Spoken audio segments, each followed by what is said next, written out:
देवव्रत से भीष्म बनने की कथा।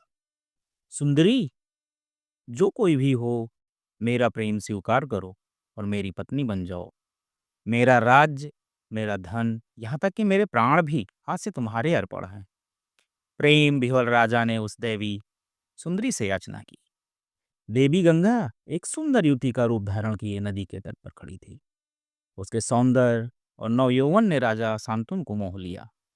स्मृता बंधन गंगा बोली, राजन, आपकी पत्नी होना मुझे स्वीकार है, पर इससे पहले मैं आपको मेरी कुछ शर्तें माननी होंगी। मानेंगे? राजा ने कहा, अवश्य। गंगा बोली, मुझसे कोई यह ना पूछेगा कि मैं कौन हूँ और किस कुल की हूँ। मैं कुछ भी करूँ, अच्छा या बुरा, मुझे कोई ना रोके। मेरी किसी भी बात पर कोई मुझ पर नाराज ना हो और ना कोई मुझे डांटे डपटे। मेरी ये शर्तें हैं। इनमें से एक के भी तोड़े जाने पर मैं उसी क्षण आपको छोड़कर चली जाऊंगी। स्वीकार है आपको? राजा शांतनु ने गंगा की सारी शर्तें मान ली और वचन दिया कि वह उनका पूर्ण रूप से पालन करेंगे। गंगा राजा शांतनु के भवन की शोभा बढ़ाने लगी। उसके सील, स्वभाव, नम्रता और अचंचल प्रेम को देखकर राजा शांतनु मुग्ध हो गए। कालचक्र तेजी से घूमता गया। प्रेम सुधा में मगन राजा और गंगा को उसका कोई भान ना था। समय पाकर गंगा से शांतनु के कई तेजस्वी पुत्र हुए, पर गंगा ने उनको जीने ना दिया। बच्चे के पैदा होते ही वह उसे नदी की बहती हुई धारा में फेंक देती और फिर हंसती मुस्कुराती राजा शांतनु के महल आ जाती। अज्ञात सुंदरी के इस व्यवहार से राजा शांतनु चकित रह जाते। उनके आश्चर्य और क्षोभ का पारावार ना रहता। सोचते, यह स्मित बदना और मृदुल गात और यह पैशाचिक व्यवहार, यह तो नड़ी कौन है, कहाँ की है? इस तरह के कई विचार उनके मन में उठते, पर वचन दे चुके थे, इस कारण मन महसूस कर रह जाते। सूर्य के समान तेजस्वी 7 बच्चों को गंगा ने इसी भांति नदी की धारा में बहा दिया। 8वां बच्चा पैदा हुआ। गंगा उसे भी लेकर नदी की तरफ जाने लगी तो शांतनु से ना रहा गया। बोले, ठहरो, बताओ कि यह घोर पाप करने पर क्यों तुली हो? माँ होकर अपने नादान बच्चों को अकारण ही क्यों मार दिया करती हो? यह घृणित व्यवहार तुम्हें शोभा नहीं देता। राजा की बात सुनकर गंगा मन ही मन मुस्काई, पर क्रोध का अभिनय करती हुई बोली, राजन, क्या आप अपना वचन भूल गए? मालूम होता है कि अब आपको पुत्र से ही मतलब है, मुझसे नहीं। आपको मेरी क्या परवाह है? ठीक है, पर शर्त के अनुसार मैं अब नहीं ठहर सकती। हाँ, आपके इस पुत्र को मैं नदी में नहीं फेंकूंगी। इसके बाद गंगा ने अपना परिचय दिया और बोली, राजन, मैं वह गंगा हूँ जिसका यश ऋषि मुनि गाते हैं। जिन बच्चों को मैंने नदी की धारा में बहा दिया, वह 7 वसु थे। महर्षि वशिष्ठ ने 8 वसुओं को मृत्यलोक में जन्म लेने का शाप दिया था। वसुओं ने मुझसे प्रार्थना की थी कि मैं उनकी माँ बनूं और जन्मते ही उनको नदी की धारा में फेंक दूं, ताकि मर्त्यलोक के अधिक समय में जीवन न बिताना पड़े। मैंने उनकी प्रार्थना मान ली, उन्हें लुभाया और उनका जन्म दिया। यह अच्छा ही हुआ कि उन्होंने तुम्हारे जैसे यशस्वी राजा को पिता के रूप में पाया। तुम भी भाग्यशाली हो जो ये 8 वसु तुम्हारे पुत्र हुए। तुम्हारे इस अंतिम बालक को मैं कुछ दिन पालूंगी, फिर मैं पुरस्कार के रूप में तुम्हें सौंप दूंगी। यह कहकर गंगा देवी बच्चे को साथ लेकर चली गई। यही बच्चा आगे चलकर भीष्म के नाम से विख्यात हुआ। एक दिन 8 वसु अपनी पत्नियों सहित हंसते खेलते उस पहाड़ी के पास विचरण कर रहे थे जहाँ वशिष्ठ मुनि का आश्रम था। ऋतु सुहावनी थी और पहाड़ी का दृश्य मनोहर। वसुदंपत निकुंजों और पहाड़ पर विचरण करते हुए अपने खेल कूद में मग्न थे। इतने में वशिष्ठ मुनि की गाय नंदिनी अपने बछड़े के साथ चलती हुई उधर से आ निकली।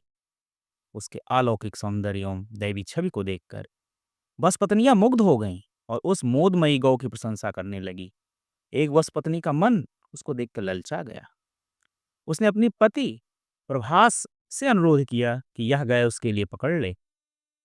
सुनकर प्रभास हंसा, बोला, प्रिय, हम लोग तो देवता हैं, दूध की हमें आवश्यकता ही क्या है? फिर हम महर्षि वशिष्ठ के तपोवन में हैं और यह उनकी प्यारी गाय नंदिनी है। इस गाय का दूध मनुष्य पिए तो चिरंजीवी बन सकते हैं। हम तो खुद ही अमर ठहरे, इसे लेकर क्या करेंगे? और फिर व्यर्थ ही मुनिवर का क्रोध क्यों मोल लें? इस प्रकार प्रभास ने अपनी पत्नी को समझाया, लेकिन वह ना मानी। बोली, यह गाय मैं अपने लिए थोड़े लेना चाह रही हूँ, बल्कि मृत्यलोक में मेरी एक सहेली है, उसके लिए ले रही हूँ। महर्षि वशिष्ठ इस समय तो आश्रम में है नहीं, उनके आने से पहले ही हमें इसे उड़ा ले जाना चाहिए। मेरे लिए क्या तुम इतना भी नहीं कर सकते? प्रभास अपनी पत्नी की जिद टाल ना सका। दूसरे वसुओं की सहायता से नंदिनी और उसके बछड़े को वो भगा ले गया। वशिष्ठ जब आश्रम में लौटे तो नित्य का ये यज्ञ अनुष्ठान तथा पूजा सामग्री प्रदान करने वाली गाय और उसके बछड़े को ना पाया। गाय की खोज में उन्होंने सारा वन प्रदेश छान डाला, पर वह न मिली। तब मुनि ने अपने ज्ञान चक्षु से देखा तो उन्हें यह पता लगा कि यह तो वसुओं की करतूत है। वसुओं की इस धृष्टता पर मुनि वशिष्ठ का शांत मन क्रुद्ध हो चुका। क्योंकि वसुओं ने देवता होकर मनुष्य का सा लालच किया, इसलिए मुनि ने शाप दिया कि ये आठों वसु मनुष्य लोक में जन्म लें। मुनि का तपोबल ऐसा था कि उनके शाप देते ही वसुओं के मन में घबराहट पैदा हो गई।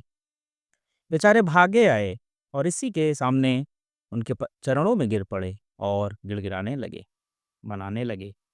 तब वशिष्ठ बोले, मेरा शाप झूठा नहीं हो सकता, तुम लोगों को मृत्यलोक में जन्म तो लेना ही पड़ेगा। फिर भी प्रभास को छोड़कर बाकी सबके लिए इतना कर सकता हूँ कि पृथ्वी पर जन्म लेते ही मुक्त हो जाएंगे। क्योंकि तुम्हें उभारने वाला प्रभास था, इसलिए उसे काफी दिन मर्त्यलोक में जीवित रहना होगा, पर वह होगा बड़ा यशस्वी। उनके आश्रम में लौटते हुए वसु गंगा देवी के पास गए और उनके सामने अपना दुखड़ा रोया। गंगा से उन्होंने प्रार्थना की कि पृथ्वी पर वे ही उनकी माता बने और उत्पन्न होते ही उनको जल में डुबोकर मुक्त कर दें। गंगा ने उनकी प्रार्थना स्वीकार कर ली। उन्हीं के प्रार्थनानुसार गंगा ने यशस्वी शांतनु को लुभाया और उनके 7 बच्चों को, जो वसु ही थे, नदी में प्रवाहित कर दिया। गंगा के चले जाने से राजा शांतनु का मन विरक्त हो गया। उन्होंने भोग विलास से भी जी हटा लिया, राजकाज में मन लगाने लगे। एक दिन राजा शिकार खेलते खेलते गंगा के तट पर चले गए तो एक अलौकिक दृश्य देखा। किनारे पर देवराज के समान एक सुंदर और गठीला युवक खड़ा गंगा की बहती हुई धारा पर बाण चला रहा था। बाणों का बौछार से गंगा की प्रचंड धारा एकदम रुक गई थी। यह दृश्य देखकर शांतनु दंग रह गए। इतने में ही राजा के सामने स्वयं गंगा आकर उपस्थित हो गई। गंगा ने युवक को अपने पास बुलाया और राजा से बोले, राजन, पहचाना मुझे और इस युवक को?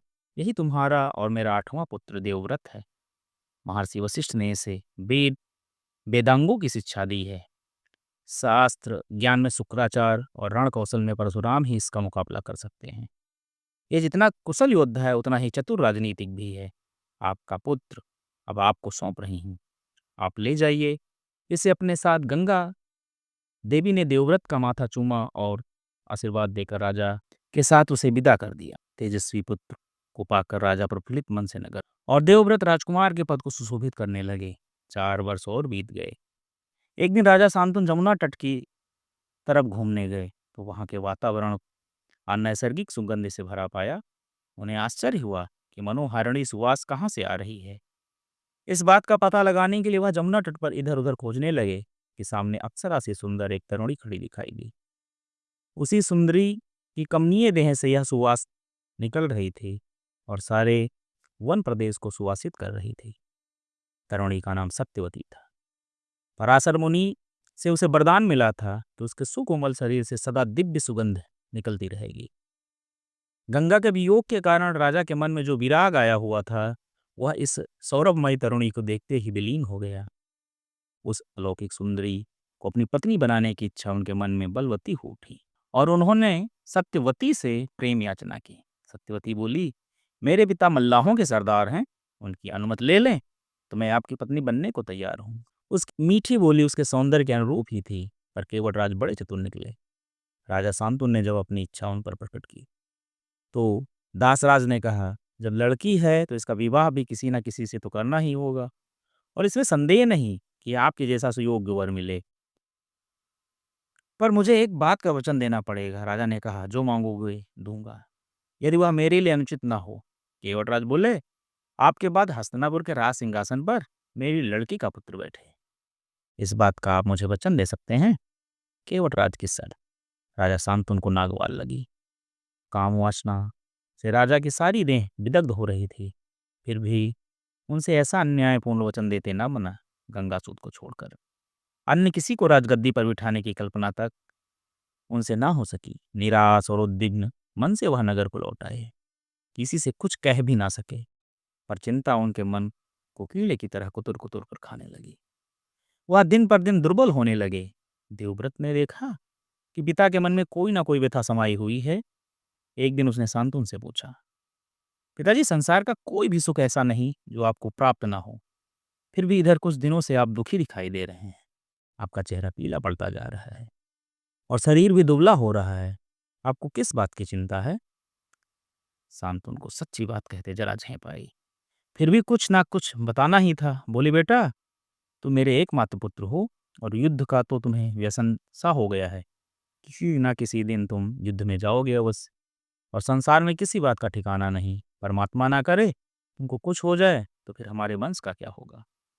इसलिए तो शास्त्राज्ञ लोग कहते हैं कि एक पुत्र का होना न होना बराबर है।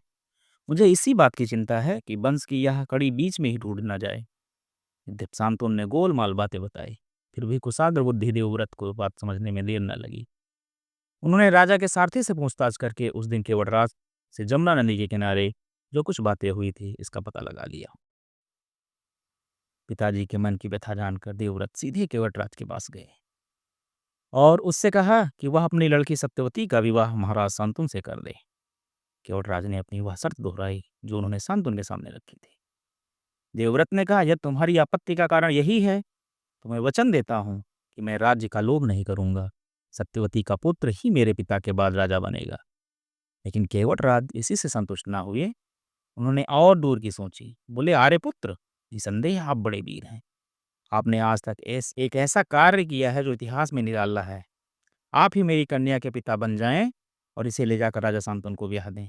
पर फिर मेरे मन में एक और संदेह रह गया।